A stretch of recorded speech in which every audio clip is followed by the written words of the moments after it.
at my new job, I work with almost nothing but teenagers. I thought you were going to say Your retards. dream job. No, retards. Do they have any downs there? No, we don't. Luckily, we don't have anyone that has Down syndrome there. Thank God. Marshall. No offense, but it seems like so much from Down should I work there. will not run, climb, with jump.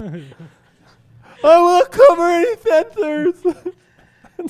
I will do my best and give it my all. Oh, fuck. That would be fucking funny as shit. Fuck, that would be so funny. But I have nothing but teenagers. And what I've learned in my short time there so far, I've only worked there for about a month, is that every one of my employees is constantly having sex with the other employees and dating each other and getting in arguments at parties. Oh, hell yeah. All they do is fucking fuck each other and almost date and then not date and then ask if they can have availability opposite of the person that they decided to fuck and then not date.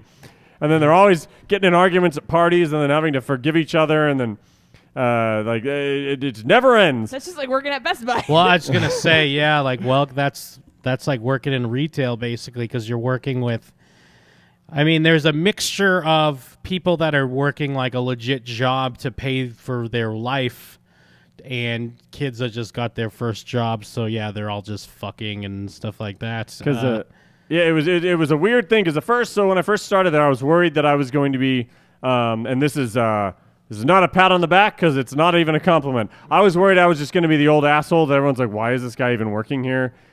This is sad. We're all... Well, they're probably like, he's probably retired working for the benefits. He's on Medicaid. They were all going to be like, we're all 18. Why does he want to work here? Luckily, since I'm a manager, I get a tiny bit more respect. And everyone there is like a kid that likes anime. Well, I mean, I'm going to stop you for a second. I just want to say, praise the Lord for your girlfriend. Because otherwise you would have the potential to be that manager who's dating like a high school girl or whatever. No, don't. Jade is a true hero. Yeah, thanks, Jade. You're keeping me fucking honest. I mean, and I'm not really throwing shots at you. It's more so like what Kristen was talking about, like working at Best Buy. That would always happen. Yeah, it would just be some grown ass man. And to be fair, they were still like 18-year-old girls. But again, it's like your manager. Stop dating these girls and knocking them up and ruining their lives. Yeah, I would never do that because they'd be like, "Want to have sex?" I'm like, "Nah, don't do that." What I've learned is that it's nice because none of them thought I was as old as I was, so that was nice because they didn't immediately assume I was 12 years older than some of them. Yeah, and then a lot again. There are a bunch of teenagers. Two of them like wrestling. Bam, got it in there. Almost all of them like anime. Bam. Got him there. One of them really likes Batman Beyond, so I got lucky because I had nothing else in common with that guy, so I was like, fucking sweet. I just barely swung in on something right there. So everyone's nice and cool, but like now they come to me for advice. The wise old sage. Yeah, well, because I was talking to the guy that's closest in age to me is 21 years old. And he was like, so before you came here, I was the one that everyone would come to for advice, and I'm so glad that I'm not going to have to do that anymore. But I'm going to give you a heads up, man. It never ends. It never ends. The absurd, unremarkable questions you're going to get. And I was like, don't worry. I'm used to answering obvious, unremarkable questions from teenagers because I've been doing gym in them. And for 2 years straight, we had fucking question corner. Do any of them like Danny Phantom? Only one of them, but he's always too busy talking about guns to talk about Danny Phantom, so he's fine. I don't know why this question's relevant, but Matthew C. would like to know if any black kids work there. Yes, one of the I guess that you could call him like a shift manager. Like he's like a guy that can be a manager when a manager's not there. Yeah. Who plays football at UNLV. He's actually the guy that they've wanted a real manager for a while. And that guy's going to start football soon, so I'm essentially replacing that guy. And then there's another black guy there. So, yeah, there's two black guys. There's a couple Mexicans, some white people, which is great. Nice. There's a lot of white people there. Pity that guy got stuck on UNLV football team. Fucking terrible. But they got the good coach. Like they're on the uptick. But it's actually a very diverse mix. I'd say I would tell Matthew C in the chat a pretty diverse mix. I'd say an even mix between. Maybe I'm a racist, but like the Mexicanish I don't know if they're all Mexican, but they're of Well, that. are like any troll Mexicans that work No, there? no troll Mexicans. God damn it. They're all regular Mexicans. Don't worry, some of them might grow up to be troll Mexicans. You can't tell. You can never tell until they get old. And then there's some black guys and some white people and some Asians. There's several. There's it's a real melting pot at What Battle about Blast Native Laser Americans? Tag. No, there are no Native Always Americans. underrepresented. First Peoples. So in fairness, there are 0 Native Americans that work at Battle Blast. Even when we do Cowboys and Indians theme, They just don't show up. it's so weird. But so like again, I've only worked there for a month, and I've already been pulled aside to be like, hey, so like, say my friend wanted to, and I'm like, I immediately know that they're talking about themselves. Yeah, but, here we go. But they're young enough and naive enough to think they can say they have a friend, and they're like, I just wanted like some advice, and like there's like, yeah, like this person has a boyfriend, but like I'm literally she's the love of my life. And I think she loves me too. And I'm like, what about the boyfriend? And, oh, well, you know, like he's off in war. He's like he's in the military, so it's like not a big deal. So you usually like first thing, stop liking anime. But it's all questions like that, like obvious, or like so like me and blah blah blah. We had sex at the party the other night, and I told her I wanted her to be my girlfriend. She said she wasn't sure. Yes. So then we had sex again, and she's like, I want to be your girlfriend, but now I'm not sure. Oh, yeah, there you So go. what should I do? Like, how do I let her down? And then it's just like nothing but that. It's all that's Under this dick. but it's like constant. All these kids are just like it is kind of nice because it seems like everyone's friends. Like they all hang out outside of work, and they keep inviting me to stuff. And I've just been nice about like being like, oh, I've got something to do, or oh, I'm busy, sorry, I can't. Because it's like it'd be weird to just go fucking, even if they're my coworkers and they're nice, to hang out with like a bunch of 19 and not like 16 to 19-year-olds when I'm fucking 31 years old. Like, It'll be like going to Jeff's party. Just bring a baby with you. Yeah. I can bring her. But then they'll talk shit about me on their podcasts. Yeah. It's weird, like remembering, like, oh yeah, this is all teenagers care about. It's all they care about, and then talking to the 21-year-old who's like, yeah, man, they're all so immature. But then, like, he's like just as immature as they are. But he thinks he's like this wise sage. Front row crew in the chat says that you work at Degrassi. No, it does. It reminds me of a less drama-filled Degrassi. Yeah. Because it is like a lot of diversity, a lot of nice people, but then a lot of fraternization, like tons of it. And I don't know what we're considered a small business because we're not a franchise or anything.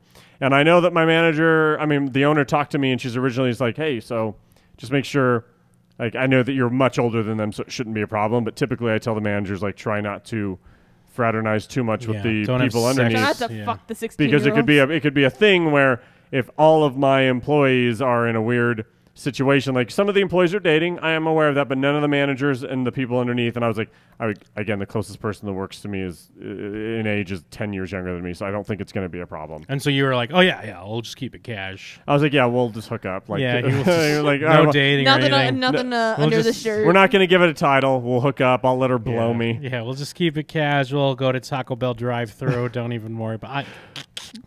I get I'm what doing you're a lot saying. of clicks and points. I get what you're saying. I'm picking up what you're putting down. But it's like clearly that's not like everyone's just done, like everyone immediately shook that rule and they're like, oh, fuck that rule. Because like it's happening all over the place.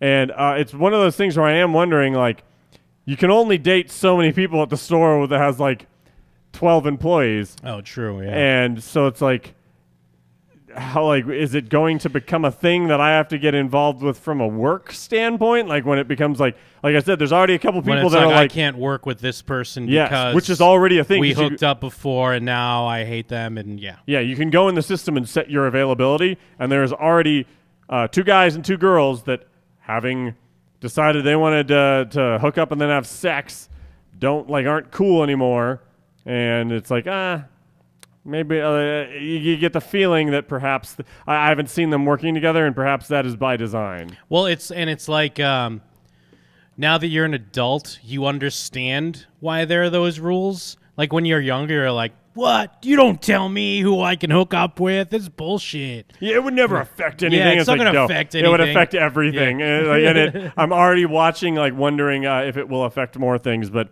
it's just it's a weird thing being surrounded by teenagers again.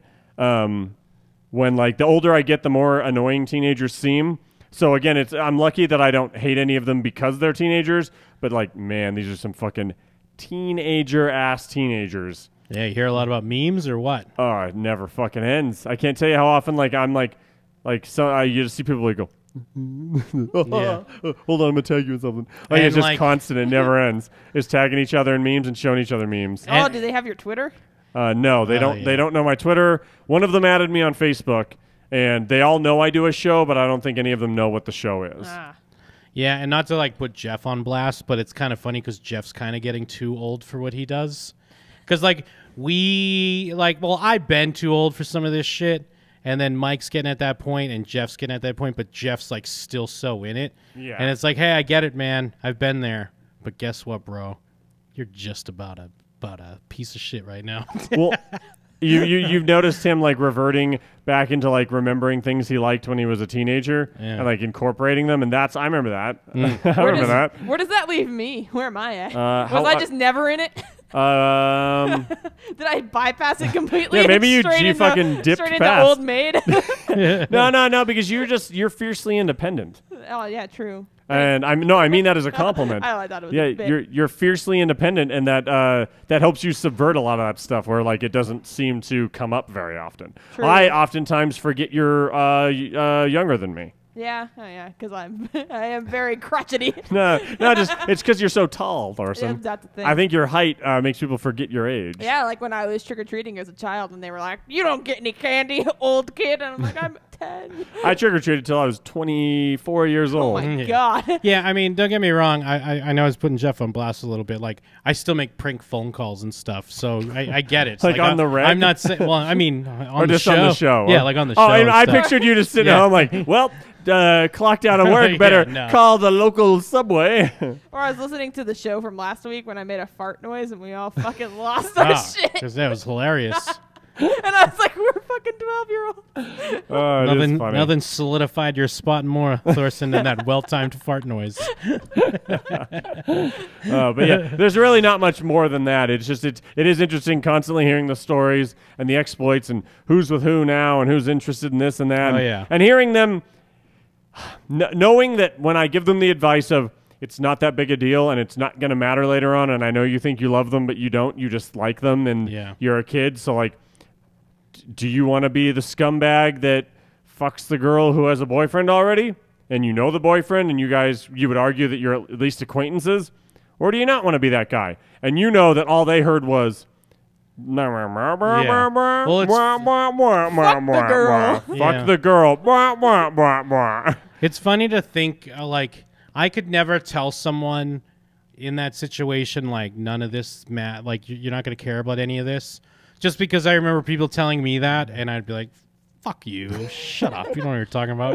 And now I'm like, I'm so, like, there's no way to really tell someone and have it actually make sense until they realize it doesn't matter. I try to find, like, non-condescending ways to talk about. We're like, well, hey, it all comes down to how like think about later on when you look back on these decisions. Would you be you be happy that you made that decision? Yeah. And that's kind of a less shitty way of saying like, hey, later on this won't matter, by trying to put yourself in those shoes and at least think about whether you'd want to look back and be like, yo, I did this thing or not. So, but like, I just keep having to say that, a whole lot of like, hey, would you want to be the person who did that? Yeah. Who's on the line? Hey, what's up? I got a question for Mike. Hey, what's up? Who's this? It's Ricky. This guy I know got caught fucking a pizza on camera, and they're gonna press charges. What do I do for my friend? Oh man, how good of friends are you with him? We hang out, we fraternize at parties. I say you throw him to the wolves, my dude. Think about yourself. But I mean, what if he's like a great guy? I can't take it seriously because he's doing the pimply-faced teen voice. You just got to remember that none of this stuff is going to matter when you get older. Yeah, when you get older, none of it will matter. All right. Well, I think he's fucking a pizza right now, so I'm going to go. All right. Well, thanks for your call. Later, Ricky. Best of luck. Oh, it feels so good. Oh, see ya. So See ya. Great characters even when he's not here. That's one thing. Say what you will about Murph and his flaws or his strengths, but that dude can come up with a character on the fly at any point in time, no matter what. I wish I could come up with the characters that he just like 2 seconds before the show starts, and he's like, "Oh shit, I have to mention something," and then I do my spiel and you throw to him, and then he instantly has a classic. Yeah, and I think that character was actually the one fucking the pizzas. Yeah. Yeah, he was asking. I think he claimed he was asking for a friend, but I think he was asking about himself. Yeah. So hey, well that's fun, man. You get to I was gonna say you get to share pop punk with them, but I guess kids don't like pop punk these days, do they? No, but one of the girls that works there likes modern music that's like. You could say it overlaps with a lot of the music I have, which is actually a godsend. Oh, is that a life sin? Because one of the first things I had to do when I started working there was we were doing like a summer camp, so we were like passing things out at schools. So I'd like drive around with her to pass things out at schools, and I was like, "Fuck, am I gonna have to listen to fucking trash music or?" Like force weird awkward conversation, but then she was cool and she liked good music, so we could just turn on like legit music, and it was just like, oh cool, we got to bond over the bands we liked, or I knew who her bands were and they weren't awful, so I was like, at least I'm not listening to like mumble rap or like Lil Yachty or whatever. or Lil Uzi Vert. Yeah. So I do. There again, all my interests overlap in some way with someone that works there. It's uncanny. The pop punk one you would have thought had no fucking chance in hell, but it actually worked out pretty well. It's still only one person, but is there a part of you that's bummed about that? That like you have all these same like similarities, or no, because a lot of it was like it was the same stuff that I liked when I was younger. Yeah. It's just it was some of the stuff that stuck, except for the wrestling, which is obviously something I got into recently. Yeah. But it's just like if it was like, it would have been weirder if I was like, oh, I just got into anime last year. I'm going to talk to these teenagers who are into anime. But it's like a lot of them, like two of the kids that like are the most thrilled about it are like, wait, so have you ever seen this? And I'm like, yeah, I've seen that. Yeah, wait. Okay, well, have you ever seen this? I'm like, yeah, of course I've seen that. And like, nice try, noob. And then like same with video games. Like, so wait, like, what was the first system you ever owned? Like, wait, so what's your top 5 favorite JRPGs? Like, it's just like they like hearing it from the, oh, this dude like really likes this thing that I really like, so I can kind of like pick his brain about it. Like, I don't have someone to talk to about it, or I didn't expect him to, so now I get to. Like, I'm like, one of them is constantly challenging me, I guess you could say, in a way where I think he has a fun time trying to like think of games he really likes or obscure stuff he enjoyed and seeing if I know about it. He's gonna put you on blast, dude. Trying to stump you. Literally. It does seem like he enjoys it, though. Yeah, he's gonna come in with that fucking shoddy. Oh, he's gonna come and kill me? Yeah. It's like, fuck this, dude. You think you're the king of anime? I'll show you who the king of anime is. You think you're the king of anime?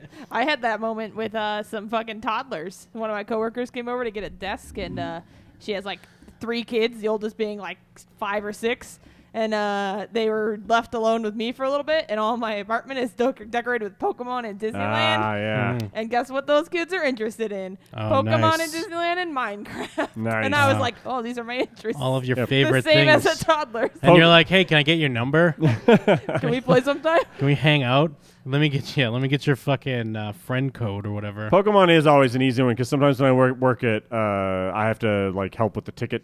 Because like there's arcade games and we hand out tickets and stuff, and people come up and get prizes, and kids will be wearing Pokemon shirts, and I'll always just like, oh hey, nice shirt. And some of them are like weird, more like it's not Pikachu and Charmander and Squirtle like the ones everyone knows, and they're like, what? You don't know what that is? I'm like, psh, fucking settle down, bitch. I've been playing Pokemon since you weren't even come yet, my dude. Oh fucking! I say it in those words. Yeah. But it does help with having kids come in and like they just start crying, talking about that stuff. Which actually it came up with my tattoos, because everyone, when I started working there, immediately wanted to ask about the tattoos. Oh, nice. And it was immediately like, oh, yeah, well, this one's Pokemon, this one's Sailor Moon, there's all the Star Wars ones. Yeah. But then, like, the saving grace is the Jim and them one, because it's the most mysterious, and then I have a story surrounding it, and it's not just nerd shit. Mm-hmm. But they all liked the nerd shit, so it worked out. But it felt less... I felt slightly self-conscious talking to teenagers about nerdy tattoos. It just felt... so I don't know. I don't know what it is. I can't tell you why, but it made me feel like an asshole. Yeah. But the Jim and Them one has saved me many a time. I kind of get that. I enjoyed that. My boss, when I came into the interview, she's like, when you were sending your resume and your cover letter and stuff, I didn't expect you to walk in. And I was like, oh, what do you mean? And she's like, well, you know. And I was like, nah, what do you mean? Because I wanted to make her say it. She's like, well, you had like 2 colors hair, and you're the only one at the interview with jeans on, and tattoos and stuff. And I was like, oh, yeah. I guess that does make sense. You're wearing a shark tooth necklace. I'm not wearing that to an interview. Have you worn that to work yet? Yeah. Has it And now that he's a lot of in, he'll compliments? wear it. What? Has it gotten a lot of compliments? It hasn't gotten any burns yet, and it did get 2 compliments actually. A tiny little kid who, of course, he liked it, and then some dude who, like, he's the one that really likes Batman Beyond, thought it was cool. Hell yeah. Although Batman Beyond and shark tooth necklaces, we're gonna be the best of friends. Oh, because there's 2 dudes that I bonded over liking football a lot, and that's the weird thing is like I'm.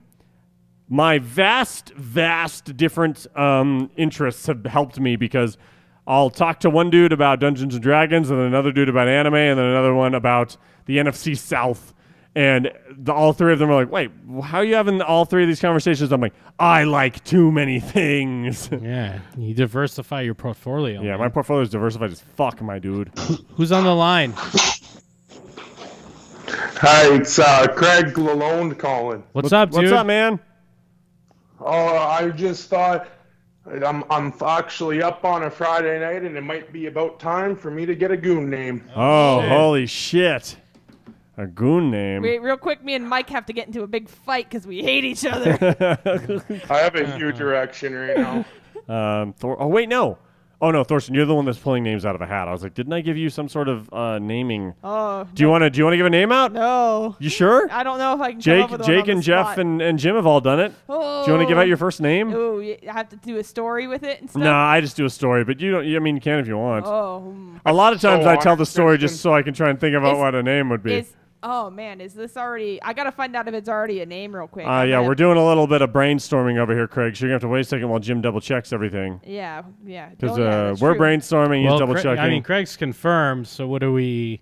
Is that already taken? No, but that's fantastic. All right. Have you ever watched the movie Jungle the Jungle with Tim Allen, Craig? No, but I think I'm gonna have to. Oh yeah, it's a fucking classic. The kid he finds from the jungle has a weapon of choice, and I think that's the best name for you, Blow Dart. Oh my God, Blow Dart! shit. Thank you so goddamn much, Blow Dart. Every single one of our patrons matters to us, but you know what, Blow Dart? I think you might matter the very most. Please, for the love of God, Blow Dart, tell me that you have something to say to the millions and millions of people out there. Blow Dart, for the love of God, tell me you have something to say to them. I'm gonna go smoke some darts and blow some guys. Oh, thank you so much, Blow Dart. We appreciate all your support. We appreciate all the darts you're smoking and all the dudes you're blowing. Thank you so goddamn much, Blow Dart. You're a fantastic person, and you're a role model to all the children. Goodbye, and thank you much, gentlemen, and Thorsten, Kristen. Thanks. Thank you. Thanks, Blow Dart. Yeah, I hope Blow Dart doesn't call back next week like a fucking piece of shit and ask for a new name. Like some sort of, like, asshole moron who lives in, I don't know, Ohio, I guess. Oh yeah. So in honor of Kristen's new computer, where are we at with E3, guys? Ooh. Oh, we're doing E3 talk? Yeah, we could do a little bit. Okay, I'm down for a little bit of E3 talk. I thought Nintendo had the best showing, and then Gay. I didn't get to watch a lot. I didn't see it. I didn't get to watch the whole Ubisoft thing because I was like half working. I think Ubisoft had the best, but Yeah. Nintendo was close. And then I think Microsoft had a slight edge over Sony, but they were both kind of equally meh. And then I didn't watch most of the PC thing. I thought Why- Microsoft's was embarrassing. Why did you not watch the PC thing? Aren't you PC tried and true? I Yeah. was working. I was working Yeah. Working wasn't- in where? at work. Yeah, you could watch it. No, sometimes there's like we have this thing where we sit face to face with employees to help them, and I had that. Oh, okay, gotcha. Yeah, more like fucking. You didn't watch the fucking. I mean, Mike still watched him even if he was working. You watched the feed later. Yeah, I came home and watched them immediately. Well, I will say the PC thing is never really like it's always just shit from other panels and like games that are already out for the PC. It's never anything worthwhile. It is usually pretty bland. Yeah. Fair enough. Until they come out, like until I see fucking Gabe Newell's coming out, I'm not interested. Like. Yeah, I thought both Microsoft and Sony were relatively boring. I was actually surprised how boring Sony's was. But it had some shining moments and some high points. I think Microsoft's was, for a year where they were announcing, in their words, the most powerful console ever made, I was blown away that they didn't have any games to show for it. Minecraft 4K, Mike. Come on now. We all know that that's a shoe-in for greatest game of all time. Yeah. But like literally, like it seems like one of those like, how do you not even again like think of years past where remember that old Halo trailer they showed where Master Chief's wandering the desert? Yeah. And it never like had any like that had nothing to do with any game. Like that was just a thing they put together because they needed to show something. Like or like the tech even demo with Final Fantasy VII. Yes. Yeah. Even just something like that. If you're showing off your technical console, the biggest problem with the Xbox One, in my opinion, has nothing to do with me feeling like it's too weak of a console. It's the fact that I'm not playing my multi-platform games on it, and there are no exclusive games. And I say that hyperbolically. Like obviously, I played a couple, but comparatively to where I'm playing my games anywhere else, there's almost no exclusives. And I'm not gonna play my multi-platform games there. So it's just like, I was blown away that they didn't have a couple like, hey, and we can't show you much, but we've got like the Halo teams working really hard and do like what EA did, where you see guys at their desks working on like textures and stuff, and they're like, whoa, they're making a game that's built for the Xbox X. Like even something like that, it just felt like where was the first party stuff? Like they loved all their timed exclusives, but like I thought Forza was kind of that like their big 4K showing. Yeah, sure, I guess, but I'm call me jaded, but racing games, it's like yes. You always show a racing game on your new console because it's always going to look good, but I don't give a shit about Forza, so it's hard for me to care about that. And I'm not saying they had no exclusives, but like I didn't care about them that much other than like Crackdown probably. Well, I mean, but the big thing either way, I mean, besides having some of the exclusive games, the biggest thing is always going to come down to price. Yeah, it's it's so expensive. And that's when like, you know, like Sony learned a lot from PS3 and kind of put that to use, got a nice leg up with like a price point. Xbox was like very confusing when they put out the Xbox One, and it was typically more expensive. And then then that starts to balance out more with some more exclusive first-party games on PS4. I mean, I still probably use my Xbox more, but that's because I don't play a lot of games and I like it better for my media stuff. Mm-hmm. But I got rid of mine. I get it. I understand that. Like, I mean, I still love my PS4, but like their exclusives don't do anything for me. Sure. So like when it comes down to it, it just comes down to like when games come out that I could play with people, and usually whoever I'm going to play with is going to be playing on Xbox. But yeah, I agree, and I still agree with Mike. Like they should have had something, like even if it was some dumb Halo thing or whatever. Even if it's thrown together and they know it's a lie, they've done that before. Because in the end, like. No one. There are people that give a shit about this stuff, but no one really gives a shit about when you're talking about teraflops and all that. Like, it's cool that they're putting out a powerful system, but putting out another $500 system, it doesn't feel like that's not going to be a big deal till it's been out a year and it's a price drop and more people have. I mean, I have a 4K HDR TV, so I am looking for stuff to play more HDR content, but I'm not going to buy that system for it. Oh. Plus, they took a fucking page out of Nintendo's naming scheme book with that fucking name. Xbox One X is a really bad name. I don't know. I think every console has ever made has either had a bad name or a good. Like it's all just relative. Stick to fucking PlayStation 1, PlayStation 2, 3, 4. But done. It's just you look at the history of like, hey, what did people not like about Xbox? People were worried that they didn't have enough first-party titles, and the system was too expensive. And so they released a new system, not very many new first-party titles, and the new system costs $500. And it's like,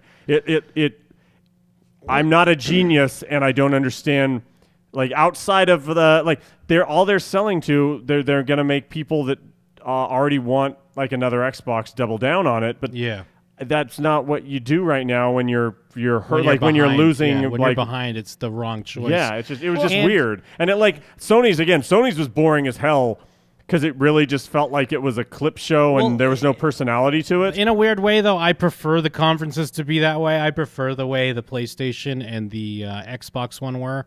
I'd rather just have every now and then a guy comes out and then they just play a bunch of trailers, unless obviously they're announcing new hardware. Yeah, I guess it's kind of boring, but I'd prefer it over like some song and dance shit that Ubisoft does. Well, I liked what Ubi did this year, where it was like, "Hi, I'm the guy who's working on this game. Here's what the game's about. Here's a gameplay trailer. Sure. Now it's over. Here's when our goal is with this game. I hope you play it." Where Sony was just kind of like, "Hey, it's me, likable guy. We're gonna show you some trailers," and then it was just like a shitload of trailers, and then like. Again, there was gameplay that's why I felt like it was boring more than it was bad. I felt like Xbox's problem was it was boring and bad, and Sony's was just boring because it had a couple of good games. Like I know that Days Gone is like everybody's fucking punching bag, but I think it looks cool. I think it looks cool. I don't think it's like a show opener thing. I do think it looks cool. Yeah. I didn't think Xbox's was bad. But like I do agree. I don't think this new console thing is like a great big announcement. It was just a weird pairing. But it also is kind of like. But I didn't like when Sony. I mean, although Sony didn't announce their big PS Pro at their thing either. They didn't like harp on it too much. I think they gave it the amount of screen time you should. I think it is a sign of just that's how console gaming is going to be now. Yeah. It's not going to be these new systems. It's going to be like every couple years some like random update, basically similar to PC without any control. So that kind of sucks.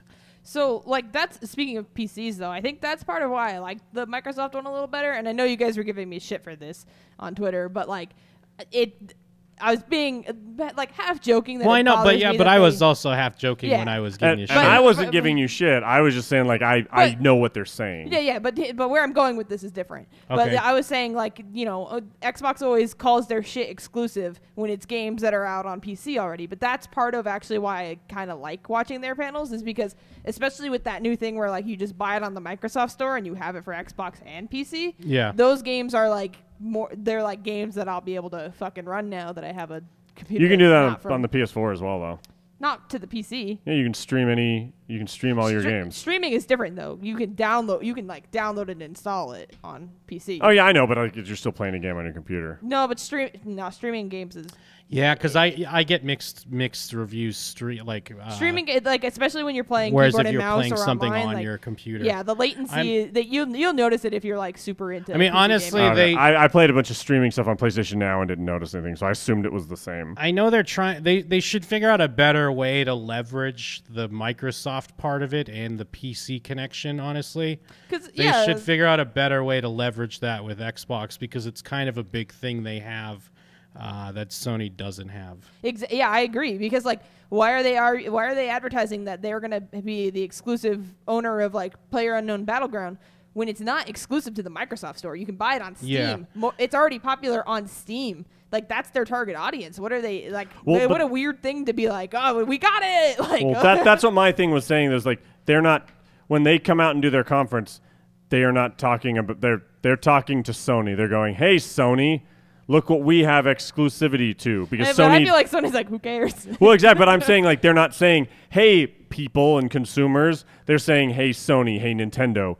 We're exclusive." Like they're not console exclusivity. I think like I get what you're saying. It's not exclusive in general, but I think it's not crazy to talk about console exclusivity among consoles. I don't know how popular Steam boxes are or whatever, but for the most part, you're going to be in a Microsoft environment, even if you're getting a game off Steam. Oh yeah, for sure. But I get what you're saying as well. I feel like that's a different it's a different division of them.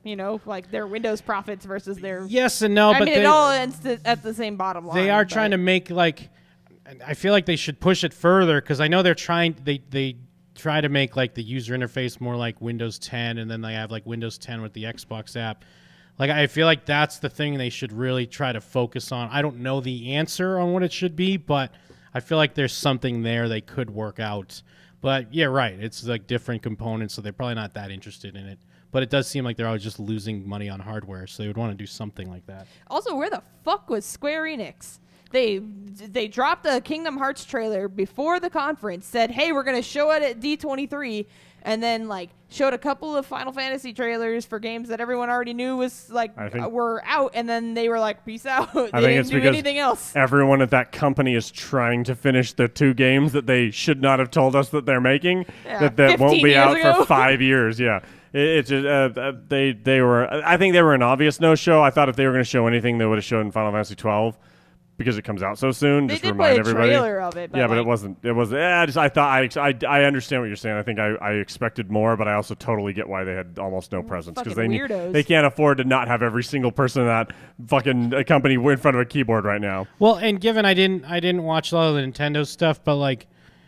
When they just like in passing say there's a Pokemon game coming or show a logo for Metroid, like who's excited about that? That's like a very long time away. The Pokemon thing has a bit of a backstory to it. Well, just because everyone was complaining. So. Well, yeah, because everyone hyped themselves up about something they essentially everyone made up a video game and then they were bummed out when the fake game that they made up wasn't announced. But that's so why then Nintendo was like, okay, yeah, we're making. Well, no, but I agree. It feels like they were like before they were like, what are they talking about on Twitter? Pokemon? All right, we'll say it. Well, let's go out and say it. I think that was Nintendo weakening their stance, where they're famous for, hey, we're showing you a game that you will be playing in 6 months. Mm-hmm. They're very very good at that. Oftentimes they're like, hey, here's a game you didn't know existed. It's playable and it comes out in 6 months or 3 months or 2 months, or guess what? You can download it on the eShop right now. Like they're good at that, and I think that was them buckling under a little bit of pressure to be like, well, let's say we have a Pokemon game and let's say we have a Metroid. Even though we don't normally do that, everyone else does it. Let's see what the reception is. I think that was them trying to like get pressured by the cool kids to do what everyone else is doing. But they kind of did that when they announced that Zelda game, and I'm sure it worked out well for them. I'm sure people bought systems, and then they had to buy another system That's like very a year true. later. So they're probably like, hey, we could keep doing this. Because who knows? By the time that Metroid game comes out, there could be some other hardware that you got to play it on. Which Zelda? What are we talking about? They Breath of the Wild. Yeah, they announced it basically for the Wii.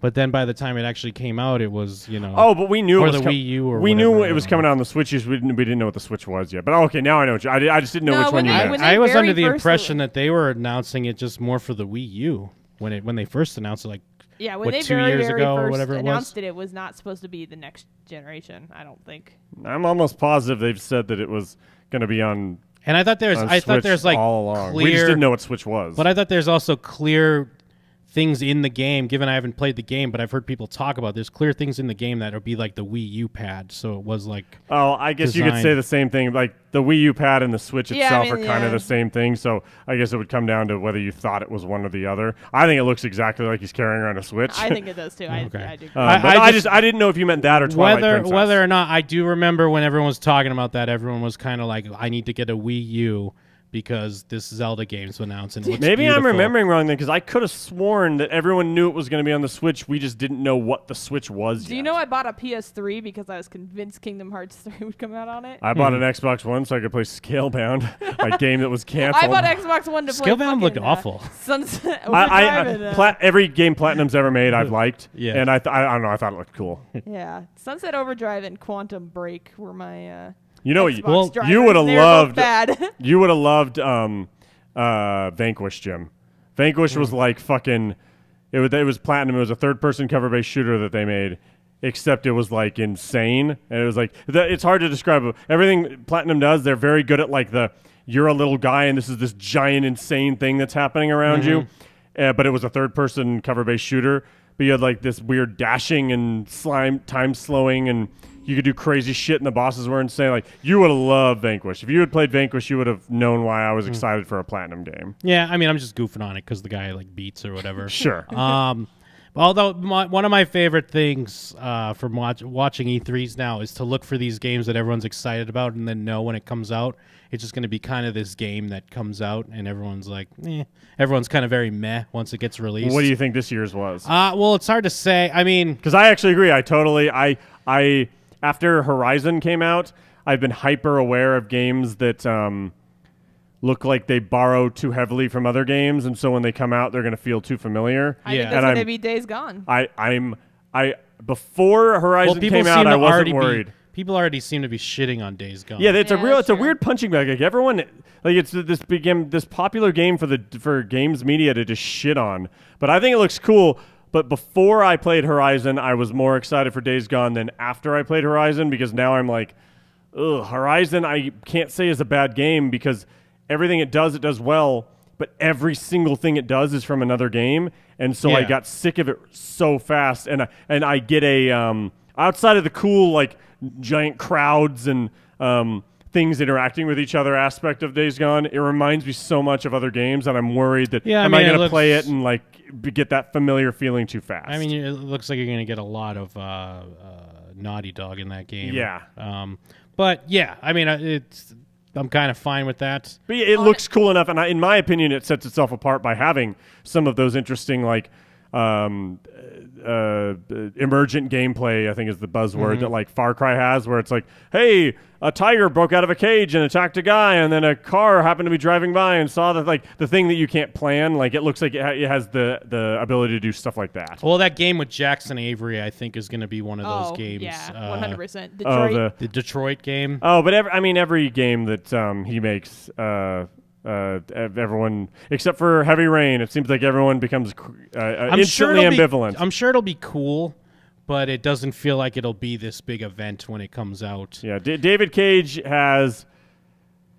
he's not quite Peter Molyneux, but he has a habit of making a big deal, and then his game comes out and it's still just a video game, and you were sold a life-changing experience. And I've still liked more. I still enjoyed all his games. I look forward to David Cage experiences, but he does tend to talk a big game, and then when his game comes out, it's still just a video game, and everyone goes, "Oh yeah, it's just a video game. What was this isn't going to change my life." I think that Mario versus Rabbids is going to be one of those games, kind of like Hyrule versus. No, I think it's going to go the way of Hyrule Warriors. Hyrule Warriors was awesome. I don't hear anybody talk about that game besides you. No. Mario Rabbids is going to be huge. It's going to be so big.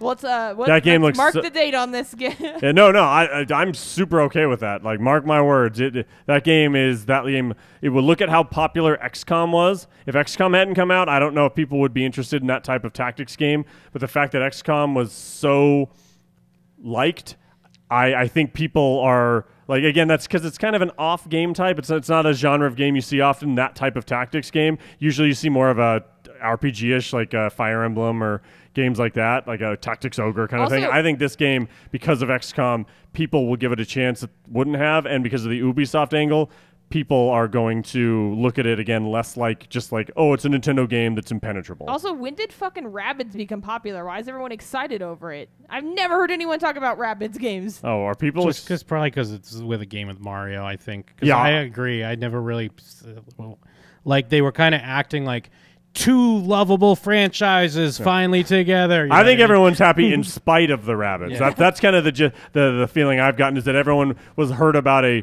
potential action RPG that was Mario and Rabbids and thought, this is going to be fucking ass. Then that game came out and they're like, whoa, who'd have thought I'd like be excited for a game that involved the Rabbids? How great was it that they were like, oh, we got the creative director from this game. You know, he made this dream come true, and they cut over to him. He's just fucking sitting in the crowd. Yeah, that was funny. That was pretty funny. I mean, yeah, he's crying. He's like crying because like Miyamoto's up there like fucking talking about him. But like he couldn't be up there too. Like the fucking Ubisoft guy's like, no, I want to be in the photo ops. I thought Ubi killed it. Jim, were you into Black Flag? No, not really. I'm so checked out on those fucking games. Because I'm not a big Assassin's Creed guy by any means, but Black Flag was cool because it was barely an Assassin's Creed game. It was just a fun pirate game. I have it. I just never really played it. Give it a shot. Give it a shot, because don't get me wrong, there's definite Assassin's Creed stuff in it, but like, you could strip away maybe 30% of that game and you'd have no idea it was Assassin's Creed. It just feels like an open world pirate game, and it's nice to see someone. Even though right now all they've shown is ship stuff, and it might end up just being a multiplayer-only thing, they did say that they have more to show and that they have some form of single-player out there and that they just weren't showing it yet. Yeah. I really do like the idea of someone being like, whoa, Black Flag was good. We shouldn't ditch that idea. just because it has the Assassin's Creed name on it. Let's just take that and make it its own thing. I got very excited about that. I don't think this Anthem game's going to really deliver, but I mean, I'm pretty casual, so I don't know. But it just feels like... Even as a big Mass Effect guy, I know that the most recent Mass Effect disappointed, but that was like a whole new studio doing a different thing, and there's all the weird drama. This is essentially, for lack of a better term, like the A team over at BioWare is making Anthem. Yeah, I mean, well, it might just be a personal thing because I just don't like games like that. Like I thought I did. Looks like Destiny, basically. Yeah, or like I feel like it. I'm totally splitting hairs, so don't feel like I'm not. I am acknowledging I'm splitting hairs, but it reminds me, and I hope it is more like Borderlands and Destiny, only in that they didn't talk about any shared world stuff or hub world stuff. It seemed like when they invited the other players in, it was very much like, let's invite our friends, not, oh, we stumbled across an event. Like, it did feel like more, and in my eyes, that's what separates Destiny and Borderlands is that aspect, the story, the RPG mechanics, and the lack of open world MMO influence. And especially when you think of it as a BioWare thing, that screams them just trying to make a more grounded, realistic Borderlands type game. And as the biggest Borderlands fan on the planet, that excites me. I guess I'd rather play. I'd rather play a game like that where you are playing against other people, but not in a like stupid grinding type of way. So those types of games just aren't for me. Well, in Destiny you do have to grind, but I would say in Borderlands you could play that game as do a mission, do another mission, go somewhere. Like you're very rarely being like, oh, I better go to that place and beat a bunch of things and get a bunch of random drops so that I can be good enough to go to this other area. Like you can play it like kind of like a Fallout game. I would don't say. know. I feel that way about Borderlands. You feel think? like I feel like Borderlands. I've tried it like 3 times. I've never been able to get through it. Borderlands 1 and 2. Oh, weird. Yeah, I've never felt like you have to do much grinding. You can just play it like I said, like it was a Fallout type game. Yeah. Where I'm not saying that some of the late end game stuff, like the crazy like bosses that you need 4 people to fight and stuff, but that's not for anyone. That's for like a tiny audience. Like I've played more single player Borderlands than I've ever played multiplayer Borderlands, and I'm almost never grinding. Yeah, I guess part of it is I just know I'm like just such a casual fuck, and I always think I'm gonna have time to like sit down and like play some of these games, right? And a lot of them like require that because it's like if you don't play, like if you play them for a little bit then don't play for a while, it's like no point even picking it. Like you and up. Me start Anthem, and then like maybe you work on my schedule and I work on yours, and then we talk, and I'm like, oh, I'm level 23 now, and you're like, oh. Well, I haven't had a chance to play. I'm level 12. That's what happened with the fucking What Division. do you want to do? That's why I stopped playing the Division, because everyone out-leveled me so fast. Yeah.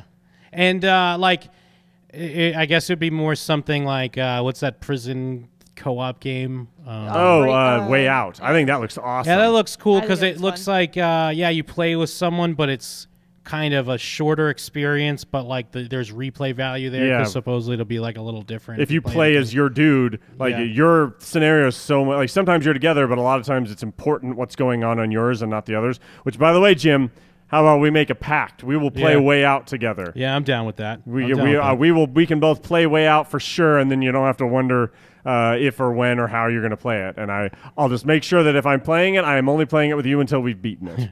And I was kind of talking about this when we were at Chad's the other day. I don't think you were there yet. Like, I understand why everyone's excited for, like, the Battlefront upgrades. But then with me, like, since I'm pretty casual, I don't care about any of that shit. Like, I don't want to, like, worry about classes and level up and all. And I know this is like supposed to be Battlefront stuff, so that's I kind of like hearing this insight because you're saying the opposite of me, but you're saying it with instead of just being like fuck you, like you're like here's why I don't want it because I don't want to have to worry about that stuff. Like don't get me wrong, it's still like cool they're adding it, and I'll probably get that game. And I'm not saying like I know Battlefront. I think people shit on it too hard now. I know it's not great, but I don't think it was a bad game. I think it was disappointing, and it was fairly shallow, but I kind of like that because I just want to hop on, play some Star Wars shooting for a little while, and then fucking fuck off for a bit. It catches more shit than it deserves because, in my opinion, it's that game where I'm going to give that game more shit than a game that's outright bad. Because I wanted Battlefront to be better, and I get that, and I can see the 80% that I love, and that 20% that I didn't makes me angry, and so it's easier to vocalize like disappointment in that game than a game that it's like way better than, but that I just don't talk about because I just dismiss it. And I think a lot of it is clearly they just had to rush to get it out in time for Force Awakens. And I think all along, whatever this game is now is what they were putting out. Dude, everything about it is what everyone expected the first one to be. So I think you're dead on. But then there. I think people get this fucking dumb idea that they're like, they listen to us. We told them what to do. And so now they're going to like love it even harder, even if it's not like, in my opinion, it's probably going to be a better game for sure, but it's probably not going to be that much better that the way these people are fucking geeking about it. Well, I know you ended up playing a lot of Battlefield 4, didn't you? No, Kevin did. Or 3. Well, there was one of the Battlefields that Jake and I were really down on, and I remember you were like, oh, I like it. Was it 3?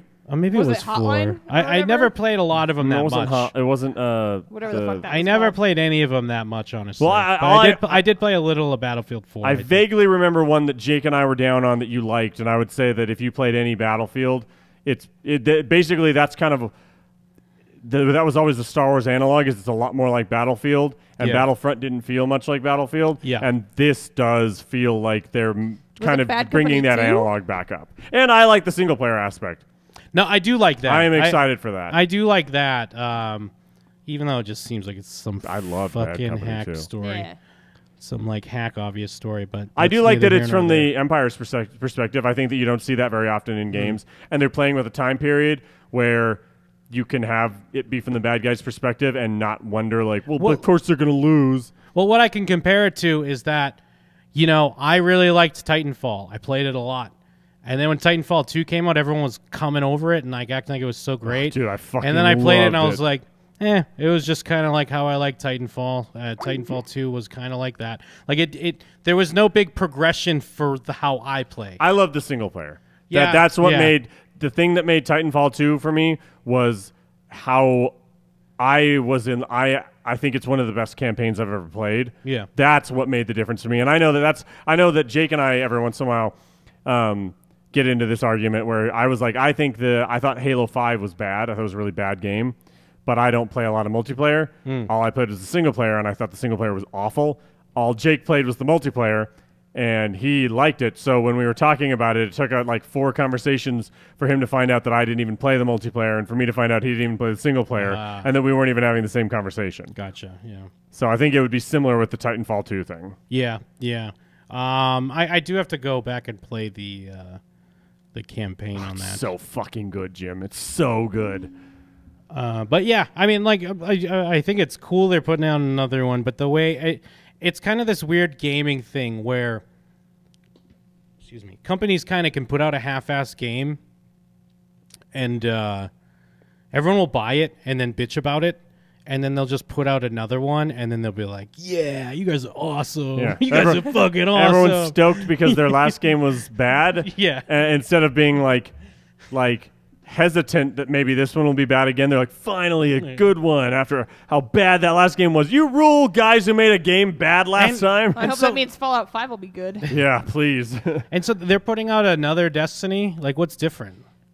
I never played the original. I don't like Destiny very much. Yeah. Again, as a big Borderlands fan, it's hard for me to like Destiny because it's all the things that done badly that yes, you like about. It's all the things I liked about Borderlands done badly or in a way that I'm not interested in, and I'm sure I'll probably give it a shot because I want games that are similar to Borderlands out there because I want to play them. Sure. But I just don't. I look at Destiny and it's so hard to like remove myself from how much I hated vanilla Destiny. They fixed a lot of it, but like vanilla out of the box launch Destiny, I had such a bad taste in my mouth playing that game that I always immediately revert back to that when I think of Destiny, so I've barely followed Destiny 2. One of my friends, like I said, I didn't play it, but one of my friends that was super into it compared it to Destiny 2 to like Left 4 Dead 2, where it's not really that different of a game. It's they just changed a couple of things. Well, it renders the first one pointless, but like it's not different enough to justify a sequel. I just assume with a game like Destiny, they would just keep putting out expansions, not like a whole nother game. I think that was probably the intention. But then people complain. It was or such something. a messy release, and you heard about all the weird crap that happened during development that I think they needed to kind of right the ship and make sure that this was the game they wanted to stick with. And once they righted it, they're like, okay, let's release Destiny 2 and do all the things we planned on doing with Destiny 1 now in Destiny 2, because we know we can turn it into that games as platforms kind of thing. Yeah, well, I'm sorry. You're gonna say something, Kristen? No. Well, I was just gonna say, like, it kind of sucks because I'm still like interested in gaming and like what they're putting out, but like, I just know I'm not gonna put any time in any of it. Like, I think I like the idea and what they're doing with like the new Far Cry, but I know like from past experience with Far Cry, I'm gonna play like the story for like 5 hours. And then I'm just going to randomly turn it on and do weird stuff for like 30 minutes here and 30 minutes there. Right. Try to find a shark and try to find a bear and then and then never play it again. But that's not on the game. That's on me. But, Jim, yeah. What about Shadow of War, my dude? Which one's that? The Shadows of Mordor sequel? Oh, I do want to... I wish I got into... I do have that Shadows of Mordor. Did you not get into that? No, I didn't really get into it. But I didn't... I forget. I was playing. I think maybe I was playing Siege a lot at the time, so I didn't get a chance to play. It aged. I've heard very nothing well. but great things about it. It aged very well. When I first lost my job and I had a ton of time, I went back and replayed a bunch of games that I wanted to finish or didn't finish, and some of the games I was far enough in where it didn't make sense to pick up because I didn't know where I was. And Shadows of Mordor was one of the ones where I never got a chance to totally complete it, and I went back. Dude, it's so good, and the new one looks so fucking good. Yeah. Like, Jim, you got to take advantage of the time between now and War coming out to fall in love with that game, Jim. That's one of the things I'm going to play on my new PC. Oh, nice. I've had it on Steam for forever. I heard a lot of great things about it. So I think I played just a little at the beginning, but yeah, I should go back and play that. I'm curious where you guys are still, because I know you guys have both been supporters of it, and I've been hating on it this whole time. Mm-hmm. But VR, I think everything coming out for VR looks trash, except for one game. I didn't like what they showed during the PlayStation show, but I liked I think I even tweeted, I was like, as a person who spent $400 to buy a PlayStation VR, Sony's press conference scared the shit out of me. But then it's like, oh wait, there's tons of VR games. They just didn't show them on stage, and it could like 3 or 4 of them look really cool. The best of their was like their best in their opinion, because the ones they showed on the stream I thought looked way cooler, and I don't know why they didn't show them on their show. Like I think that was just them having bad decision making, because I was genuinely worried. I'm like, dude, this shit just came out. Yeah, they just came out, and it's their first E3 since it came out, and they're acting like it's the PlayStation Vita, like it's this afterthought. Like I was expecting a big VR presence. They should have had someone come out. They should have done the thing where like a developer or someone comes out, or they just talk about how excited they are for the PSVR and what they have up. You're right. I was blown away that it didn't have a bigger presence purely because it's the first E3 since its release. At the very least, you have to remind people like, hey, we haven't forgotten about it just because the product launched. And I was like, oh, Jesus Christ. Like 2 of the games they showed were by the same company, which actually, Jim, I know that you played Rush of Blood, that Inpatient game. Reading about it before they showed it on the stream, I think you'd really dig that. That's the one that I thought looked good.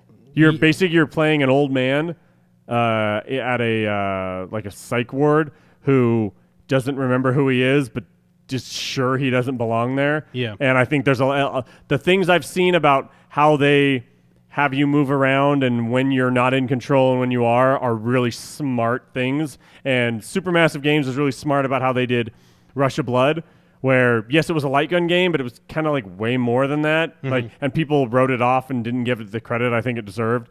So I think that's a game you should keep your eye on. And then I know I've heard a lot of good things about the Star Trek VR. Oh, which yeah, I want to play My game that. flight canceled at the worst possible time because I know you, me, and Jake were all going to play that together. I still think we need to try that. Kristen, you going to be VR ready on your new PC or what? It is VR ready, but I'm probably not going to do it. Don't be such a piece of garbage. I don't. So I made You could go into that like the VR hangouts and shit. Oh yeah. Hang out with Justin Roiland, the creator of Rick and Morty. Oh yeah, my favorite. No, so I. What you hate?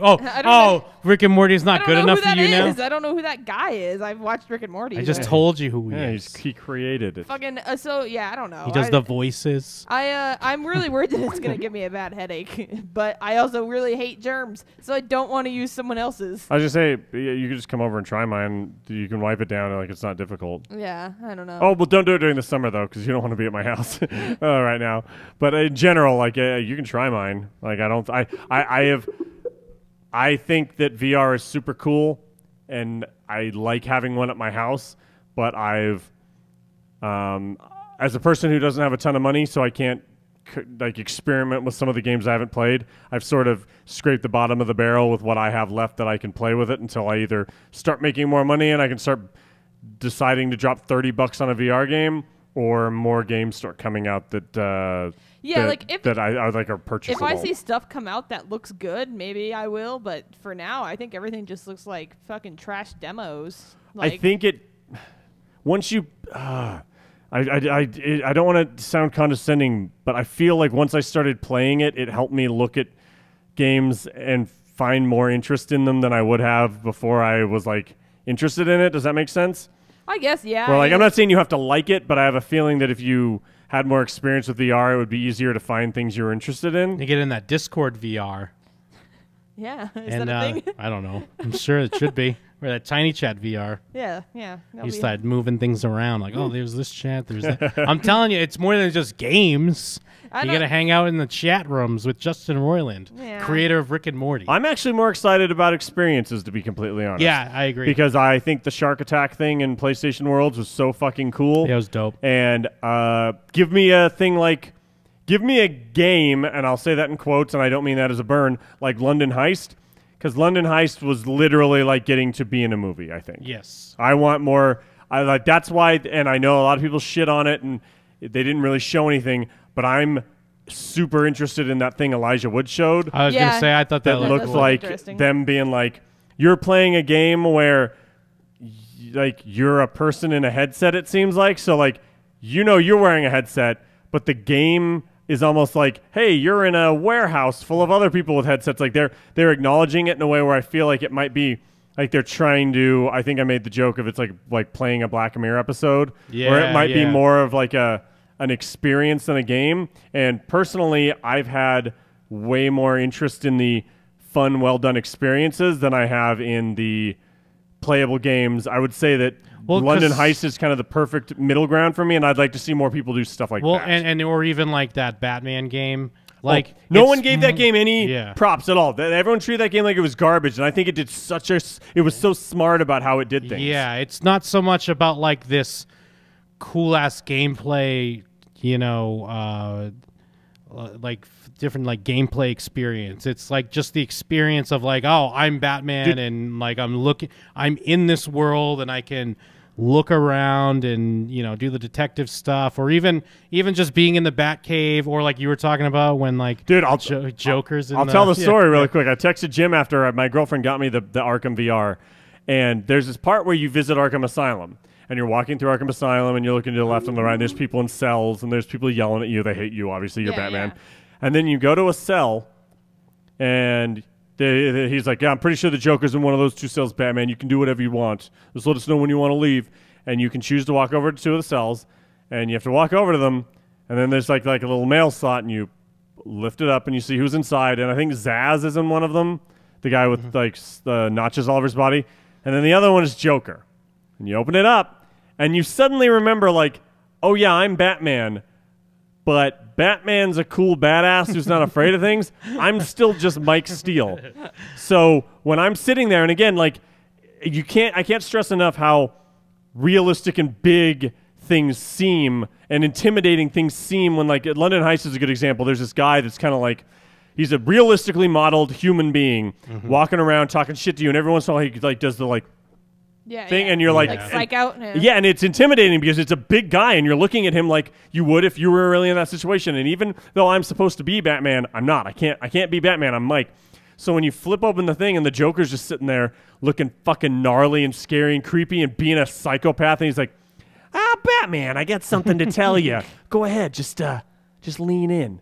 I want to whisper to you. No, seriously, I was like, nope. And I took out the headset, and I was like, I don't want to fucking they figured out how to make me realize how scary some of the situations Batman is in, how scary they are, because I'm not Batman. Even though I get to be Batman, I'm not. So I can't feel like I'm Batman when the Joker gets in my fucking face, and because I know he's gonna probably have a gun that says "pow," or he's gonna make a face, or something's gonna pop up. Like, but it's like they tricked me into being worried and tense in a Batman game. There's a part where you're investigating bodies and using the scanner to find stuff, but you're in a morgue and there's dead bodies and you're scanning Dude, that them. part of Arkham Asylum scared me. Well, dude, when you're sitting there and you're looking at a fully modeled dead body that's right there and it's the size of a dead body and you're like in the headset, like it's so dumb and easy to forget. Like, I'm not saying you don't know you're in a video game. I know it sounds awful and maybe it sounds like shaming, but I say it's video game anorexia.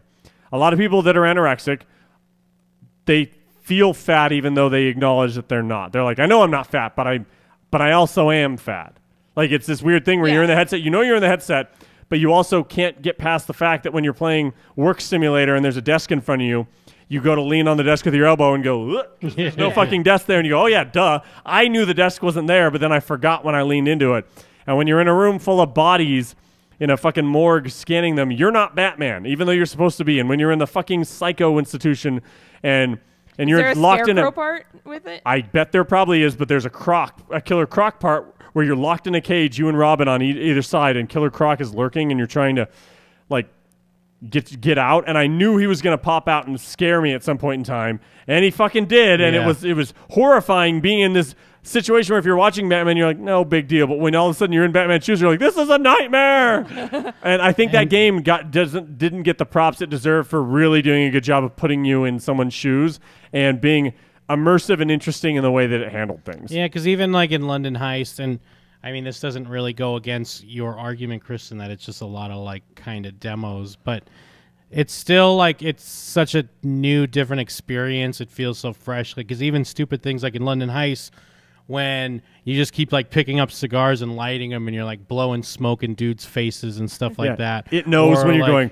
so you hear it and then it knows when you're going, so you see the smoke blowing out and you can switch ears with the Bluetooth headset and you hear it out of that headphone. Yeah, like where you move the phone closer to your ear. And then that shark thing, like, yeah, you don't really do anything, but like you're in it. Like there's not much you can do to change what's going on, but just looking around and kind of being in the moment, like tricks you and kind of gets you there. I think that it all sounds cool, but I don't think it sounds $400 cool. Sure, I agree. Yeah, I get that. I understand because I mean I don't agree because I'm not sorry that I spent the money. Yeah, I'm happy with it. But I'm also hoping for something from the future, you know? For sure. And I'd totally rather understand. wait until something's out. I mean, that's how I think people are with the Switch, you know? Like, yes. But I bought a Switch because I trust that they're going to come out with it, but I don't trust that PlayStation's going to nail it. Yeah, I don't even necessarily, like, I hope they do, but I'm not concerned. Like, it's just, I was fine. I knew I was going to be an early adopter for this, but I was okay with it. Sure. You know what I mean? Like, obviously, I hope they're going to put some more stuff out, but I was just really looking forward to having something like that and just getting some of the different experiences. And plus, I was looking forward to horror games, so if they're putting out a lot of horror games, that's cool. Yeah. It seems to be the thing everyone's gravitating towards because it's the easiest thing to take what's already in the games and apply them. Yeah. Dude, I am super excited for, like, think about it. Like, Jim, you didn't play the Uncharted games, did you? No, I'm going to. Okay. Well, in one of their biggest things is like these big elaborate action movie set pieces that you're playing. Oh, yeah. I totally wouldn't mind if they had a Drake's Uncharted VR experience where it's like a car chase where you and Drake are like you're in a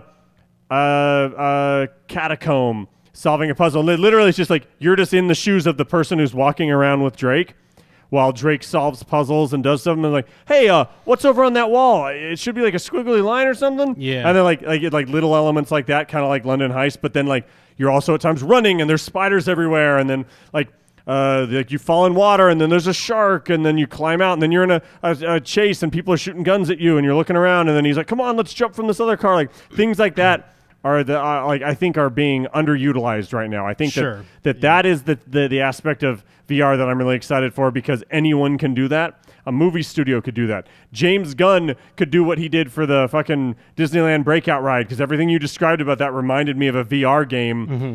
But when are people like that going to start releasing a $10 experience on PlayStation Store? Like I heard they did it with Ghostbusters and it wasn't very good, but I respected it. I liked that they tried to do something that was like a weird thing they made that you don't play.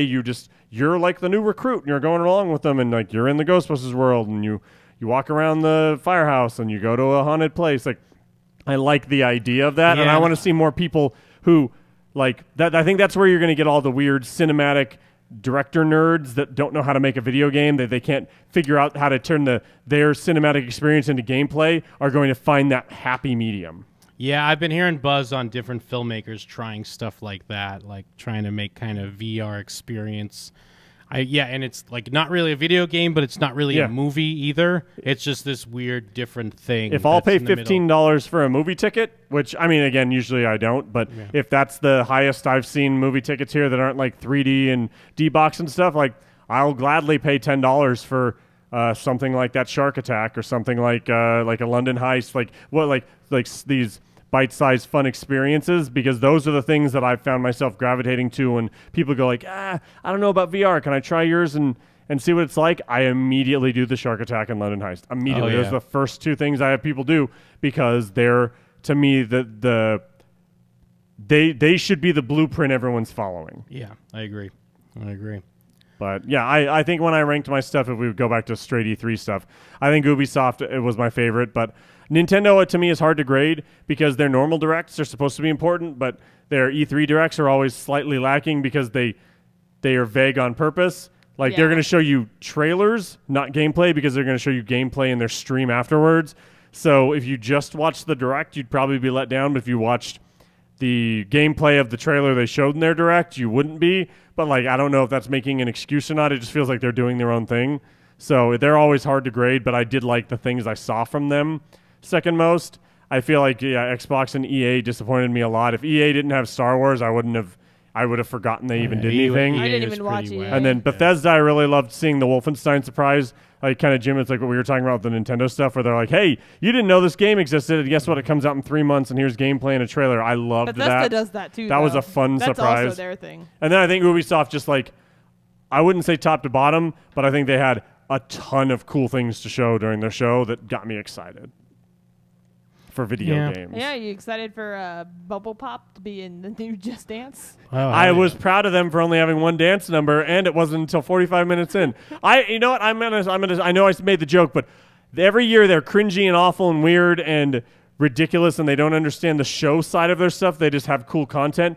This year they treated their show like Sony's or Microsoft's usually does, where they don't have to have this weird variety show, stand-up comedy, dance number aspect. I was very happy to see them just do a regular conference. Yeah, you're real happy to see them get rid of their woman person. I was going to say, it just shows that Aisha Tyler's the one that fucks everything up. I think she did the best out of all the modern last 10 years Ubisoft hosts. I think that's why she stuck around the longest. But I also can't say I missed a writer writing jokes about video games and then them not landing when she has to tell them in front of an audience of people that probably weren't going to laugh at it anyway. Like, I just feel bad for her sometimes when she's up there trying. Like, she's likable and stuff, but like she's trying and it's not working. I enjoy just seeing a developer come out and say, I made this game and here's why I care about it and here's why you should play it and here's gameplay and a trailer. And then they just did that over and over. Like normally Sony does and usually Microsoft does. Yeah. Bring back Morgan Webb. Ooh, yeah, Morgan Webb was great. That jawline.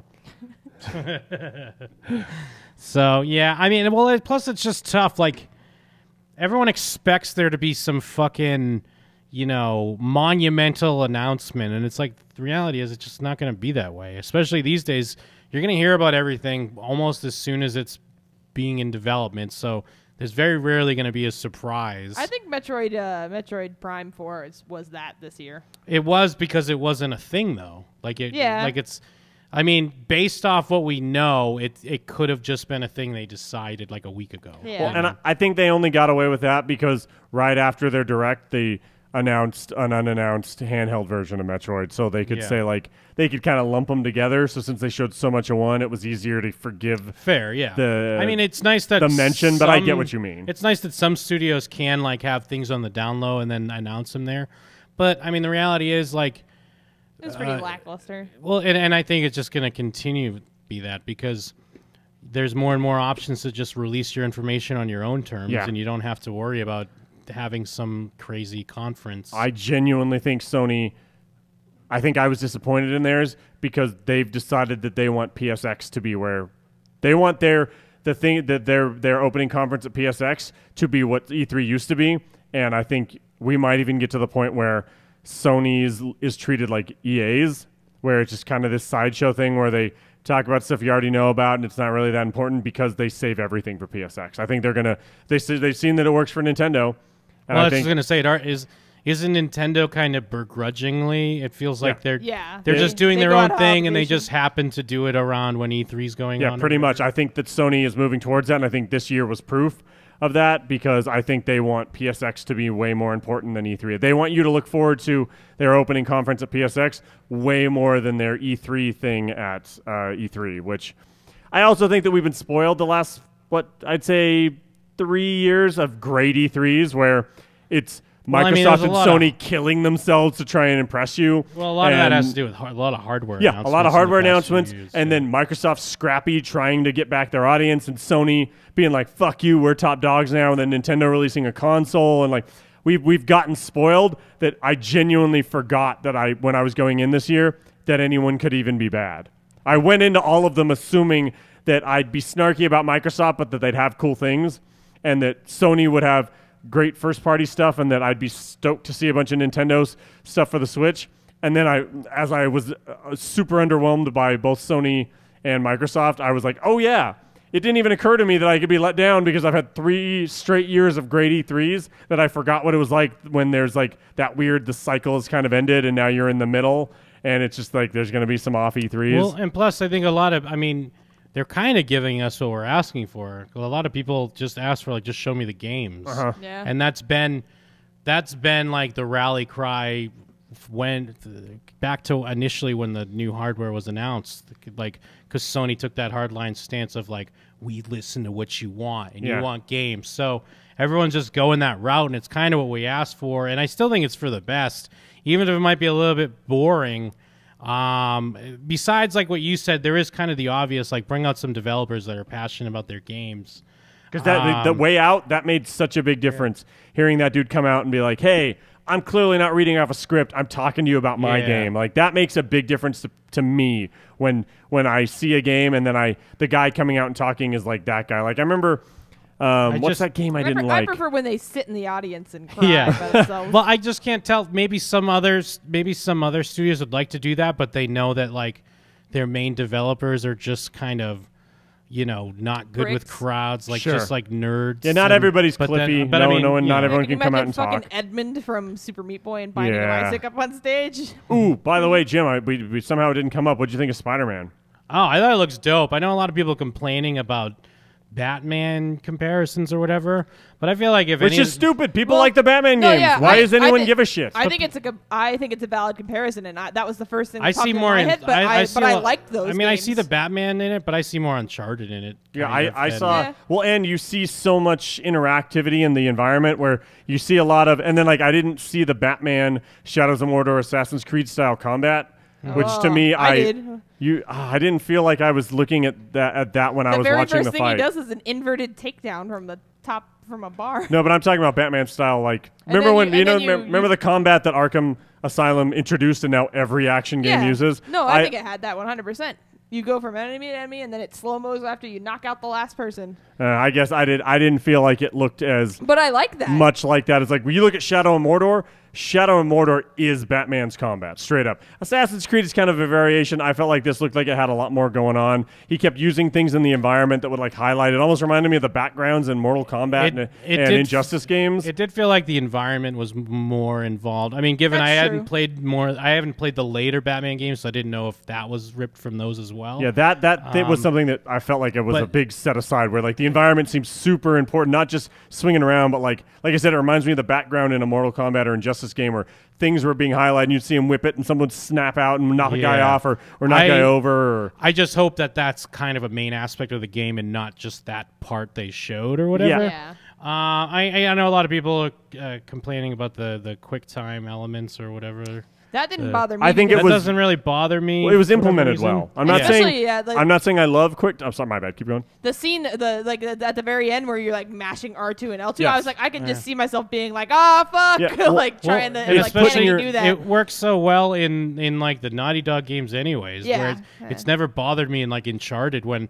I'm going through a kick-ass fucking set piece and kind of loving it, and there's a couple events like that in there. Yeah, I think it was well implemented. It didn't feel forced, and it lets you do larger than life things in the game while still feeling interactive, like you're not watching a cutscene.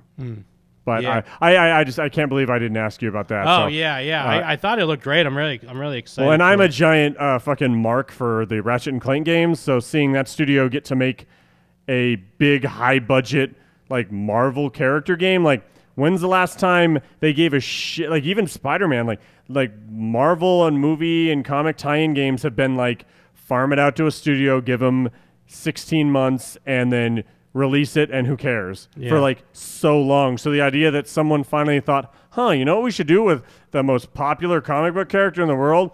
Maybe we should give him to a studio that makes good video games and give them the time to make a good game.